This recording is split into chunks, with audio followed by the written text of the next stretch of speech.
रामायण में माता सीता के हाथ में घास के तिनके का क्या रहस्य है। आइए जानते हैं इसकी वजह। दोस्तों, आप सभी ने रामायण तो देखी और सुनी ही होगी। दर्शकों ने ध्यान दिया होगा कि रावण की कैद में लंका स्थित वाटिका में सीता माता जिस वृक्ष के नीचे बैठती हैं, वहाँ पर वे अपने हाथ में घास का तिनका लेकर रखती हैं। जब भी रावण वहां आता है, सीता माता उस तिनके को उठा लेती हैं। बहुत सारे लोगों को इसका वास्तविक कारण पता नहीं होगा, लेकिन हम आपको इसकी वजह बता रहे हैं। आइए जानते हैं घास के तिनके का क्या रहस्य है। रावण ने जब माँ सीता जी का हरण करके लंका ले गया, तब लंका में सीता जी वट वृक्ष के नीचे बैठकर चिंतन करने लगी। रावण बार बार आकर माँ सीता को धमकाता था, लेकिन माँ सीता कुछ नहीं बोलती।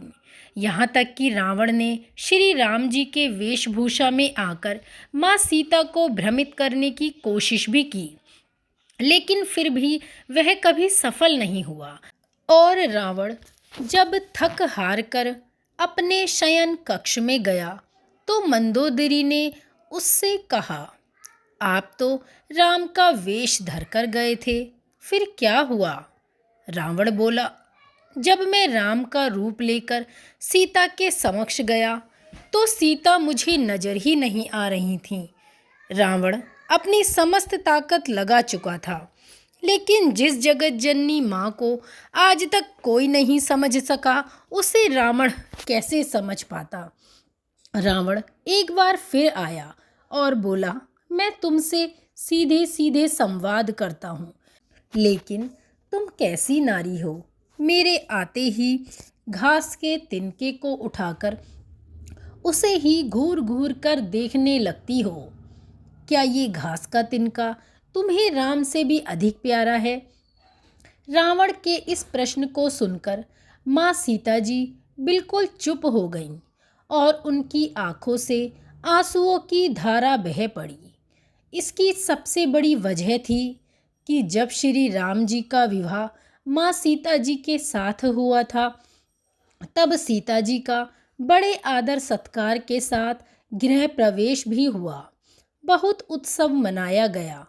प्रथा के अनुसार नववधू विवाह पश्चात जब ससुराल आती है, तो उसके हाथ से कुछ मीठा पकवान बनवाया जाता है, ताकि जीवन भर घर में मिठास बनी रहे।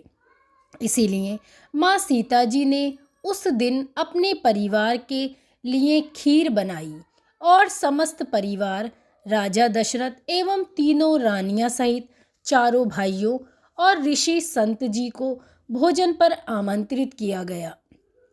माता सीता ने सभी को खीर परोसना शुरू किया और भोजन शुरू होने ही वाला था कि जोर की एक हवा का झोंका आया।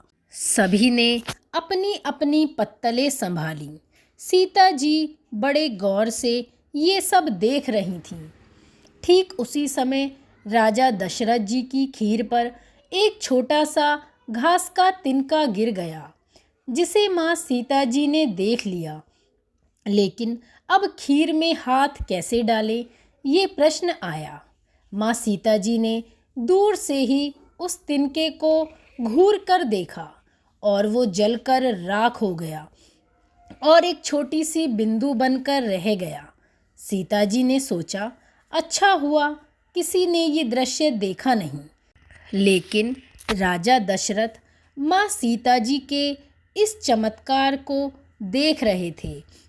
फिर भी दशरथ जी चुप रहे और अपने कक्ष में पहुंचकर माँ सीता को बुलवाया।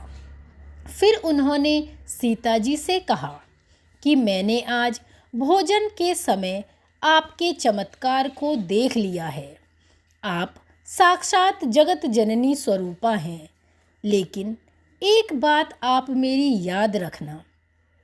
आपने जिस नज़र से आज उस तिनके को देखा था, उस नज़र से आप अपने शत्रु को भी कभी मत देखना। इसीलिए माँ सीता जी के सामने जब भी रावण आता था, तो वो उस घास के तिनके को उठाकर राजा दशरथ जी की बात याद कर लेती थीं। तृणधर ओट कहत वैदेही, सुमिर अवधपति परम सनेही। यही है उस तिनके का रहस्य। इसीलिए माँ सीता जी चाहती थीं तो रावण को उस जगह पर ही राख कर देती, लेकिन राजा दशरथ जी को दिए वचन एवं भगवान श्री राम को रावण वध का श्रेय दिलाने हेतु वो शांत रहीं। ऐसी विशाल हृदया थी हमारी जननी माता। जय हो प्रभु श्री राम की। दोस्तों, आपको ये आलेख अच्छा लगा हो तो हमें लाइक और कमेंट करके अवश्य बताएं। आपके एक लाइक से हमें ये पता चलेगा कि आपको हमारा ये छोटा सा रामायण का वृतांत अच्छा लगा, और ऐसे ही छोटे छोटे रामायण के रोचक वृतांत सुनने के लिए जुड़े रहें कहानी सुनो के साथ। जय श्री राम।